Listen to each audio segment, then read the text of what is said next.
she's absolutely right. Like, children can learn a lot more than we think they can. It's just a matter of making it a priority for them. And so, I think there's a lot of good things in here. Welcome to Classical Etc. You're in the studio with Memoria Press. Hello, and thank you for joining us for another Classical Etc. Before today's episode, we want to address the response to our original discussion on Charlotte Mason. It's important to note that today's episode was filmed at the same time as part 1. Because of this, it does not directly address the critiques many of you raised in your comments. That said, we're committed to revisiting this topic. As part of the commitment, we plan to dig deeper into Charlotte Mason's works and release a part 3 in 2025 to give this discussion the attention it deserves. Our intention is to determine whether Charlotte Mason is classical, not to judge those who have chosen the Charlotte Mason path of education for your students. We recognize that Charlotte Mason is a viable education and it shares some common elements of classical education, even though it does not share or follow what our definition of a classical education is. We hope you enjoy this next installment and continue to engage with us as we explore these ideas. Hello, and welcome to another episode of Classical Etc. Actually, this will be a week since you've heard from us, but for us, this is merely an hour and a half from the time that we did the first podcast. We took a little break. I took my jacket off. Everybody else That's all you got done in an hour and a half? Yeah, yes. Well, I talked to you in the hall for a while. So there's some time wasting. There's the taking off of jackets. That's right. Paul, you actually had a meeting. I had a phone call. Yes. Yeah. And you had a meeting. Oh, very important. Well, there we go. And so now we're back to finish up our discussion on Charlotte Mason. I got something productive done during the time. I'm so glad because I on the record. Truly didn't. My conversation wasn't important with her. Okay. Other than my conversation with Paul. So we're not going to talk about what we are reading because we are still reading the same thing we were an hour and a half ago. So. In part 1. I still have not finished Barnaby Rudge. You had a whole hour and a half. Yes, we could have done. Right. So we're just going to move straight on to today's topic, which is the conclusion, if Mitchell doesn't talk too much, of Charlotte Mason's 20 principles and our analysis of whether Charlotte Mason is classical or not. Is that the question? Am I wrong? Okay, so yes, Martin, that is the question that we're trying to answer here. Where were you the first hour? I don't know. I've gotten so much done in the intervening time. Oh, it feels like weeks. Okay, so we are on pedagogy, the Charlotte Mason way and the classical education way and how they differ. And we had kind of talked about, just to start at the very beginning, we had talked about. Oh, you want to summarize what we be already helpful, did? Okay. Since it's been a week. It's been an hour and a half. Yes. We talked about sort of maybe a difference that we have, not maybe, but definitely a difference that we have with very fundamental questions like what is a child and who is the teacher of the child, and is it the child, is it the teacher? And it was important to start with that fundamental question of what is a child, really what is a human, and how do they learn? Because we sort of had to talk about the goals of education. So what's question 3 and 4? Just so I can get my head in the right spot. How a child learns. So we're going to talk about pedagogy. Okay. And 4 is curriculum, which is don't spoil it. Important to us. I'm not spoiling anything. Okay. So pedagogy. What is the Charlotte Mason? I mean, I've already said in the last time. So elevated language in the classroom. Totally on board. Narration. I'm totally on board with that. Narration, repetition, recitation, memorization, all of that. But none of that is here. The no repeated reading really disturbs me. Mm-hmm. And that's where I think we left off. No repeated reading. Because I wanted to say, you mean you literally, what does that mean? You literally don't read the same thing over again? You don't recite, you don't. I mean, I have an age range among my grandchildren, but particularly the younger ones want to hear the thing again and again. Until you're sick of and it. again. And Until you've you're sick of memorized it. But they yes. need that. And that's They going do. with the nature of the child here, like Yes, we're supposed to right. be doing, right? And, So and, what and is- they pay attention every time. It's not that they want to hear Oh, it again to no. ignore it. They're paying No. attention to it. Yes, They they, wanna read the same are. books. But, Yep. but in point 15, she actually says this force of a single reading is insisted on because children have naturally great power of attention. But this force is dissipated by the rereading of passages and also by questioning, summarizing, and the like. So you're not allowed to question either. Well, That's yeah, where you had yes, said yeah, earlier, you no don't- comprehension no questions. comprehension questions. And what she says is students should be forced to retell. That's the only thing.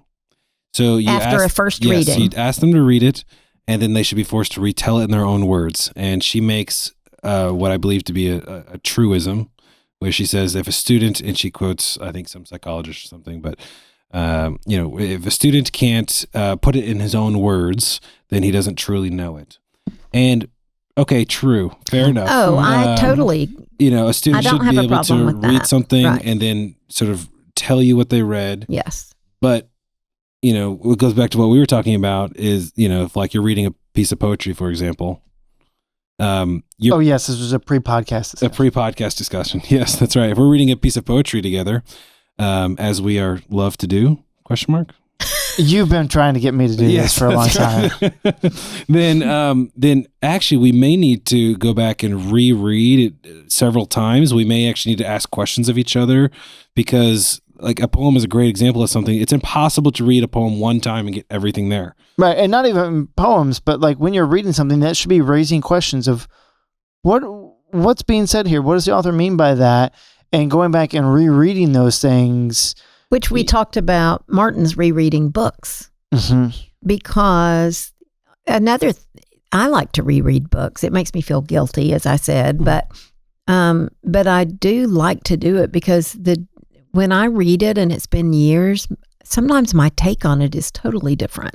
Right. Mm-hmm. It really does depend on but for a young child, getting back to Charlotte Mason, for a young child, they need that rereading. Yes. Because they are not going to necessarily get everything out of that. We don't. Right. Mm-mm. If we read something one time, we don't glean everything. And we don't apply that to no one would apply that to the Bible. Like just read the Bible once. That's a phenomenal point. The Bible's just a piece of literature, it's so no one would apply.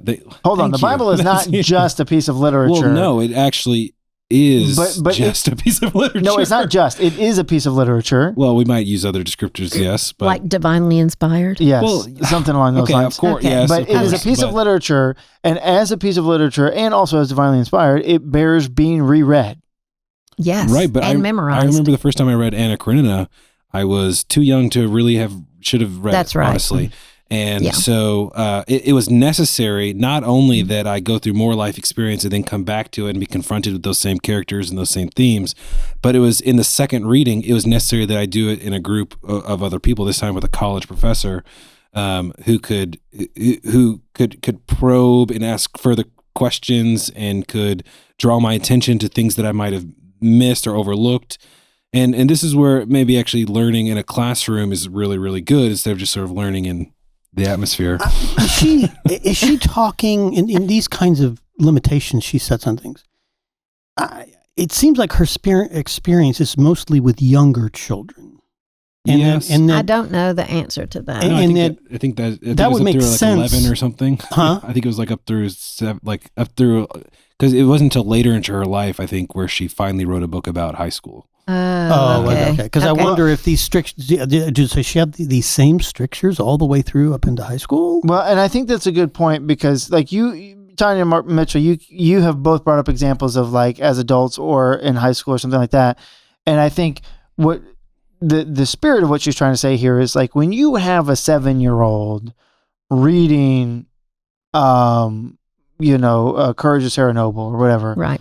then the child should be expected in the first reading to glean what they need to glean from it. And if they know there's going to be a second reading, they're not going to pay attention to the first one. And that's not true. Right. And I think that's what we're getting at is not even having the space of years or being able to look at it from a different perspective years later. That's right. Even in the intervening 5 minutes, it's worth rereading it. That's correct. Yeah. That's correct. Because there's so much to pull out of it that in the first pass through, you're getting the basic, maybe the plot, the characters, the setting, but you're not digging into, like, we want mastery. The only way you get mastery is by going through the same thing over and over and over again. Exactly. And there's a ground clause to her assertion that a single reading is insisted on. She said, because children have naturally great powers of attention. And I wrote in the margin that I disagree because, for the obvious fact that I've taught children before and noticed that they don't naturally have powers of attention. Like that has to be cultivated and developed and encouraged, and maybe even there's discipline she's involved. Clearly not talking in a world where kids are on screens all the time and therefore can't concentrate even, in a classroom. And I think even without screens, I mean, kids are flighty. Yeah. I mean, they are flighty. Oh my goodness. I love my nieces and nephews, but I spent a day with my 13-year-old nephew, and we had grand old time out hunting, but flighty. Very flighty. And very flighty. and I love teaching that age, but my experience actually teaching them in a classroom is very, very different from living alongside them. Yeah. And I think that's a huge distinction here that, a child can, you may see in the classroom that they're focused because that's what you've trained them to do in that classroom. Mm-hmm. But if you take away that training, they're not going to be focused in the classroom. And if you make this kind of huge assertion that children have natural powers, great powers of attention, then you probably haven't spent a lot of time with them outside the classroom. Or outside of that one subject that they really like. You know, sometimes the student that you're reading literature to, they're just captivated. But then as soon as you move to like arithmetic flashcards, they're flighty. All of a sudden you're like, what happened? I thought you had a natural great power of attention. Shall we ask Martin what he thinks about Charlotte Mason's pedagogy? He's just sitting over here. Well, I'm just silent. I'm just taking it all in. Oh, I loved how you interrupted Mitchell. That's great. Let's go for it, Martin. Oh, I'm going to be in trouble. Yes, that's true. Maybe I just wasn't paying any attention at all, like many kids in the classroom. MemoriaPress.com to place all criticism of my interrupting Mitchell. I just thought it would be nice if Martin had a moment. Right. I couldn't agree more. Look, I will tell you when I have a moment. Okay. Okay. And I have one right now. No, I mean, I think pedagogy, I think she's on the same, because I would say the problem with a lot of pedagogy is simply it's process over content. Process dictates everything. And I think she's on the same side maybe on saying that content dictates things. I mean, she is very focused on literature, for example. Yeah, like living books is what I think she keeps coming back to. And right. And I think that she just seems to me to be one wrong way in the pedagogical branch. She seems to be on the more romanticist side of pedagogy. And in that sense, she's putting pedagogy over content, I guess, to some extent. But when you ditch content as determinative of how something is taught, when the what no longer dictates the how, you can go wrong in two opposite directions. And it seems to me she's one of those directions. And yeah, and I just wonder how discouraging would it be if like you're a homeschooling parent who's sort of like trying to do the Charlotte Mason way.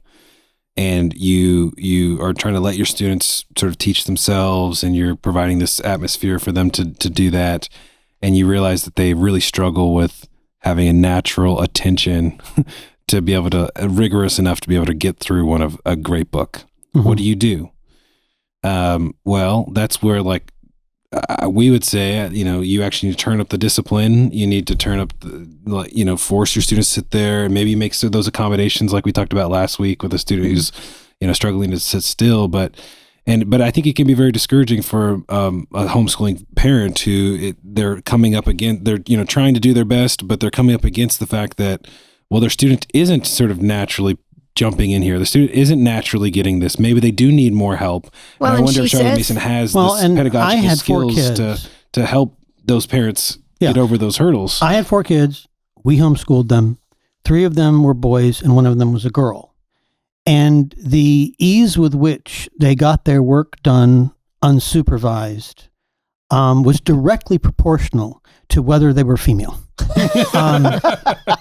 And so you're always going to have different, you can't, I've seen parents and they have like 3 girls and it's like, well, education's not hard. We give them the work and they do it. And I don't know what the problem is. Well, because you don't have boys. Okay. Give you 3 boys and then you've got a very different kind of thing, and that's a case where you actually are taking into account the child, right? But there are solutions that I don't think Charlotte Mason has for boys. It's like she's teaching girls all the time. I don't know. Just well, I think the fact that she says it's somewhere in here she says something about not questioning, not. Yeah, it's in no questioning or summarizing or anything like that. It's up in 15 next to the single reading. Okay. Page. And you'll need that more the worse kind of student you have, because you can, a good student may get it the first time. Right, but if you're a parent, you've been told, okay, let them read it once, but don't do any comprehensive question, don't do any summarizing or anything that's sort of like that. And you're narrating. You are, the student is narrating, so you are basically summarizing. Right, but the student, what if the student's not doing that well? What other pedagogical tools do you have to sort of help them get the content? Then they have to go back and reread, but you can't reread. You can't reread. Well, exactly. my point is this would be incredibly frustrating, I think, to someone who has a student who's pushing back a little bit against the content right of what they're doing. Yeah. And so how do you help them? What pedagogical tools do you have in your tool belt to get them to master the material? Ideally, it would be questioning, rereading, summarizing. Right, that's right. Writing a thesis, narration's one of those things, but just discussion of what you've read, but really rereading is a start. That's a good start. Yeah. Anything else about pedagogy before we move on to curriculum? What does she have to say about curriculum? Nothing. Is she ever clear about? I don't know that she is about any kind of set. See, because my theory is, my hypothesis is that she's living in a time when there is an assumed curriculum. Mm-hmm. The education has not been taken apart at this time, and so she's able to assume what everybody else assumes about what should be learned. And what books should be read and this sort of thing in a way that we're not anymore. And I think that part of the problem you have in taking educational advice from people who lived 120 years ago is precisely this, that they're in a different time. They have a different set of problems. And we don't take that into account when we're reading them. Mm-hmm. Okay. Because the romanticist spirit may be useful when you have a bunch of Thomas Gradgrinds running around. Now the situation is exactly the opposite. We have a bunch of Mrs. Jellybees running around and who let the kids do anything they want to do. What do you mean by that? Well, I think that from Bleak House. Mrs. Jellyby, she's the mother who is so involved in her social causes and helping the natives in Boria Bulaga. She's not really raising her children. That she's completely neglecting her children. They're running around causing all kinds of trouble. She's oblivious to it because she has letters to write to her correspondents in Africa. And so, to me, all education exists between Mr. Gradgrind and Mrs. Jellyby. and so we have to find a balance between those two things, right? So I guess even at that time there was child neglect. But I think that we need to understand the moment we're in, and the people who we take advice from educationally. We need to understand where they're coming from and what their situation is, and the fact that it may be very different. And I think it's part of the problem with Charlotte Mason is she's dealing with she's dealing with students at a time when there's no screens that distract children and give them short attention spans. There's a very high cultural literacy, even amongst there's very high cultural literacy. Right. There, so I think we need to read Charlotte Mason with all that in mind. Well, and I think to your point, right, when you're talking about trying to read educational thoughts from 120 years ago, or whether it's 1,000 years ago, Mm-hmm. the major question, this is where we started, was what does this accord with nature, human nature, Mm-hmm. right? With the way reality actually is, and that helps you. That's going to help stand the test of time better than something that is a reaction to what's being done in their own day. Mm-hmm. So it's her reaction to classical education. Well, I don't think it's classical that education. was the education of the day. I think it's an ossified form of classical education that she is responding to. Because it's not in her principles, but elsewhere she does adamantly reject the need to teach Latin and Greek. Yes, right. And well, then we can't say she's classical. right. Why are we even having this conversation? Well, Right. Our definition is that the question of whether she's classical or whether she's right? Well, our definition of classical education requires Latin. Mm-hmm. So if she totally turns her back on Latin, then she's not classically a classical I think educator. that's right. But if you look at, you do have to take into account the fact that if you look how Charlotte Mason is promoted, that's not mentioned, right? Today, right. The narrative thing. The emphasis on literature. Most people take that from Charlotte Mason, and that's fine. Nature studies, living Living books, books, and, nature studies, narration. Those are the three things that I hear, and right. frustration of parents who are confronted with the lack of pedagogical help. Yeah, they're arguing with their kids, and they were promised they weren't supposed to. But do you think? I feel like a lot of the people that I talk to feel like they're doing some Charlotte Mason, but they're also adding more rigorous things like Latin to their curriculum. So they're kind of a hybrid. I think they're feeling the need. I think that's true. That's certainly some families, right? They feel they start off with Charlotte Mason, and they feel the need. Oh, maybe this isn't quite rigorous enough. Maybe I need some other. In 9 out of 10 cases, when a homeschooling mother says, "I'm doing Charlotte Mason," what they mean is we've immersed our kids in books. That's really what they mean. And so, as classical educators, what's our response to that? That's fine, right? Yeah. And they probably don't even know what her position is on teaching Latin, and don't even know that she didn't like that. Right. But let's use narration and go further. Let's require written responses. Let's go into deep questioning. Let's dig into the material in a way that it's not just, surface level. Let's just read a book, move on, read a book, move on, read a book, move on. Right. And let's hone a major emphasis on skills, right? Hone your writing skills, hone your math, the fact that you have, your math facts and you can use them, and your, all of those sorts of skills that come part and parcel with the repetition. And I think if you look at the principles of how she wants to teach, that's why she rejects Latin, is because you can't teach Latin well without repetition. Or without repetition, without that structure. The structure needed, the discipline, because if you're teaching in a child-centered way, I mean, there are some children, probably girls, who would love to have Latin anyway. My boys, no way. I mean, they needed that structure in order to succeed. Well, it turns out that all kids, I like the Greek view, that all kids are barbarians. And they are a threat to civilization. Absolutely. And left untrained, and then they will destroy the city. Mm-hmm. And Neil Postman's point, one of Neil Postman's points, was what we are doing now is we're not teaching the literature and all this other stuff. We're teaching them job skills and technical skills, and so we're raising what he called technological barbarians. But the question she still leaves a little open-ended, and I like the emphasis on books. I mean, that's one of the things Charlotte Mason does well, right? They choose these living books. You'd mentioned she wants elevated prose when possible. Yes. I'm sorry, Mitchell. Can you define a living book? I don't know.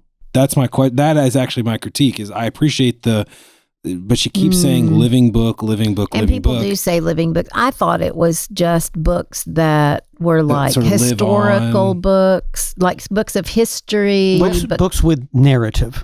When I asked a Charlotte Mason vendor this question once, they said, well, like Memoria's Book of Insects would be a living book because it's not a textbook. Anything that's not a textbook, and because the Book of Insects is kind of stories of the lives of insects, narrative, I think is what Martin's getting at. That's considered a living book. So a history, if it's written in a narrative style, would be a living book. By that definition, I don't really know what Charlotte really meant, but that's how it's been explained to me. Yeah, which is another reason why I think it gets, that whole thing becomes difficult when you get into the higher grades because they can't all be narrative. You need to read chemistry. It's hard to make chemistry narrative and still acquire the chemistry skills. Exactly right. But then what do you do? What does this say about the actual content? Like, do you study the Romans? Do you not study the Romans? Do you study the Greeks? Do you not study the Greeks?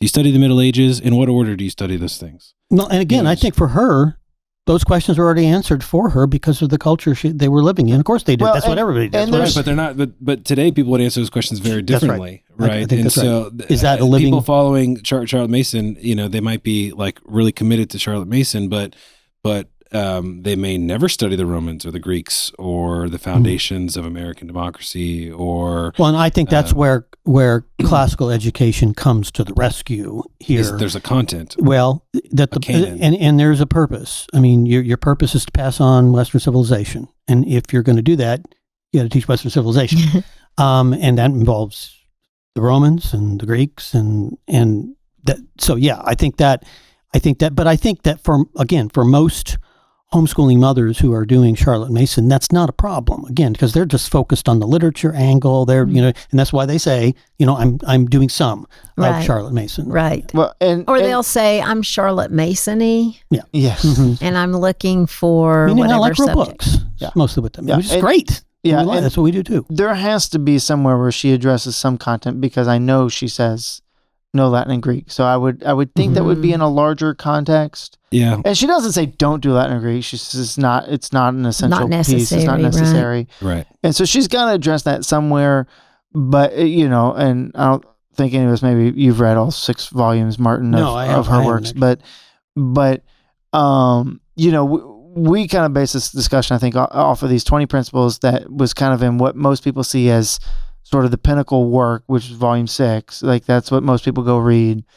And, so I think from a principle perspective, we're seeing some conflicts here. Yes. But, I as I was sitting here, I was looking at the second section of 15, which 15 is the single reading one, but she says, we find that the educability of children is enormously greater than has hitherto been supposed and is but little dependent on such circumstances as hereditary and environment. Like, she's absolutely right. Like, children can learn a lot more than we think they can. Mm-hmm. It's just a matter of making it a priority for them. And so, I think there's a lot of good things in here. Yeah, and she's going to be an ally on some things and an opponent on some others. She's an opponent on the Latin thing.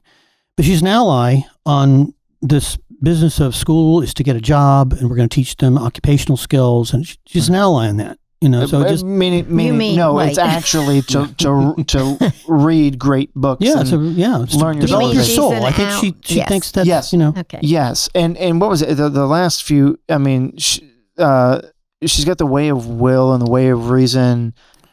We're back to the nature of a child. Where I had some issues. Yeah, but But I think, in that conversation of the way of will, she talks about the difference between I want and I will, and that the way to will effectively is to turn our thoughts from that which we desire but do not will.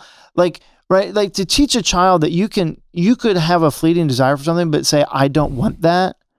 Like, that's a really good moral skill to have. It is. So I appreciate that willpower, but I'm still left with the question of then what should you will? You can't just turn off willing. You're always going to desire That new pair of shoes. Right. Where's the and I think goes back to Martin's point. I think she lived in a time where the what is the good was kind of already answered. Yes. And it was universally questioned, and it was yes. universally assumed, Mm-hmm. and it sort of boiled down to everyone would agree, just like something God would have said. Good thing is sort of like is largely what we'd say is like a Christian view of the good. But can we say that today, when confronted with this pluralistic society, that we can, all we do is just teach them sort of willpower, and it's without also like sort of trying to seduce them what is actually true, good, and beautiful, and encouraging them to will those things. Right, and that's where classical education can inform things in a way that Charlotte Mason can't, because she's assuming a certain civilization. But you have to teach that. Now you have to teach that civilization explicitly. They're not going to just get it by osmosis anymore. And so you need something in your education that is directed towards passing on the civilization and the ideals and values of that civilization. Right. Yeah. Do you have anything on here? Oh, no, what it's this just is. I Okay. think we've covered probably all that. Okay. I just to set Charlotte Mason herself aside for a moment and talk about the proponents of Charlotte Mason education. I find this this was I just copied off on the Wikipedia page on Charlotte Mason. There's a thing at the end where it's this point counterpoint on Charlotte Mason versus modern classical education. And what it is Charlotte Mason versus Dorothy Sayers. Right. So it's not even set up. I don't know who did that article, but they were clearly assuming had a wrong understanding of classical education, because that's not what Dorothy Sayers was even talking about. Really, she had a modern taxonomy of learning. That's all it was. It's actually kind of helpful, but it's not the be all and end all. And so there's this it's false dichotomies.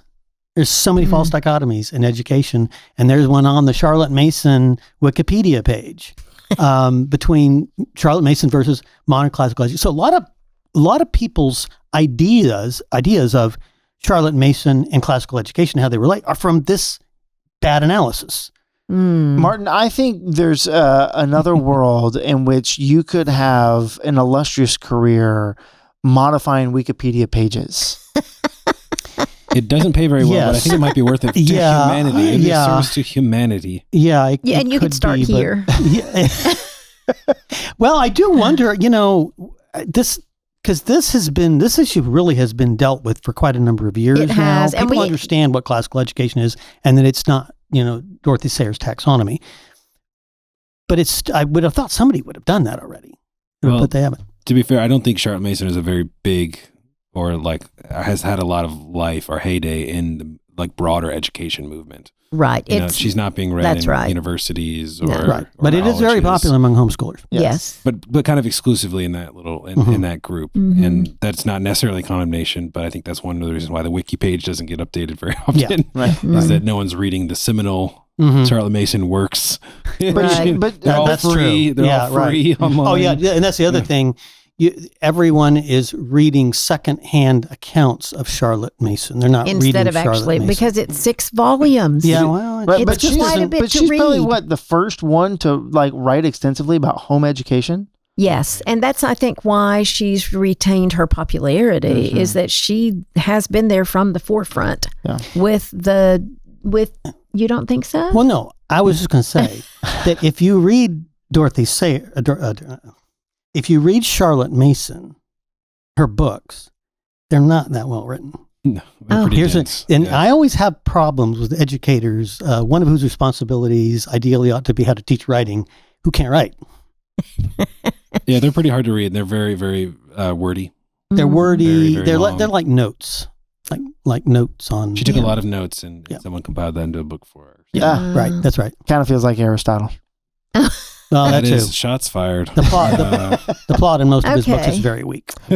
So, to sum up, we do have quite a few philosophical differences in pedagogy, in what a child is, our definition of a child.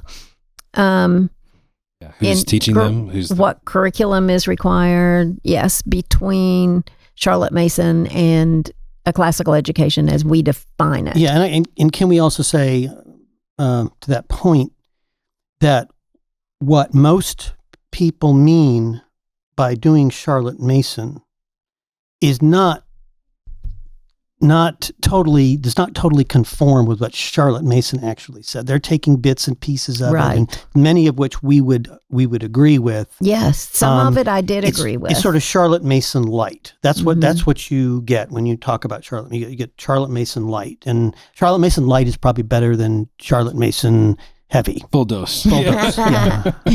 Right. Unleaded, and a lot of people are doing what they consider Charlotte Mason, which I think honestly in many people's minds they just mean they're doing nature studies and they're reading narrative literature and history and they just have maybe a more laid back classroom. I do think that's part of it too, that they don't feel like they want a rigorous academic education. They want something more organic. Mm-hmm. And Charlotte Mason light is pretty organic. So maybe our educational goals are just different, right? I think they are different. And I think are you gonna say one's better than the other? Well, I mean, obviously I am, I chose a classical education for my children, and I don't regret that. But I do think that we could also maybe relax a little bit and maybe enjoy nature studies more. Well, I think that's a good point, because the way we talk about our classrooms, I mean, they're just people think we're stodgy and rigid, and there's a lot of order and structure to it, but they are joyous classrooms. They are joyous classrooms. That I don't think we communicate well to people. It's really hard. You kind of have to see it. Yes. That our students are really responding to the order and the structure and the joy of learning and being successful. And so maybe it's a bit of a false dichotomy. Like I think sometimes that some people feel like in order to have the sort of lightness in the classroom, that they need to be a little more free, and they need to be a little less focused on sort of like the rigid nature of how they're going to do recitation. And I think maybe that's a bit of a false dichotomy, because I think that you can have a light classroom, whenever there's order and discipline and a very clear structure of how you're going to do things. And I think maybe people just need to try it, because that is something that I think when people do Charlotte Mason, you're right. I think they want that. Mm-hmm. And their idea in their mind might be that a classical education, you can't achieve that. Right. Or like a rigorous curriculum, part of you that can't is achieve that. Because we don't do a good job of communicating how fun it is. I thought you hated fun. Yes, Tanya, the anti-fun person, say how fun it is. Right. So, I don't know. It turns out kids love structure. They do. And they do, and they love well learning. They love learning. And this, the books that we read are fun. Here I go again. No, I'm sorry. You're saying that they love learning, and this is where Charlotte started. What was it? But I think Tanya would say that they love learning under the parameters that we've just described. Well, they do. Right? I mean, they do love when learning. placed into that sort of classical classroom, they will Would they choose learning? No, but a lot of them would not. They also choose to eat candy for dinner every night. Truth is inherently interesting, and it's only uninteresting if you don't present it rightly. Mm-hmm. Right. So. Okay. we've done it. We have analyzed Charlotte Mason, classical education. So, Jessica will be back, and things will get back to normal. But we hope you've enjoyed this, and we will see you next time.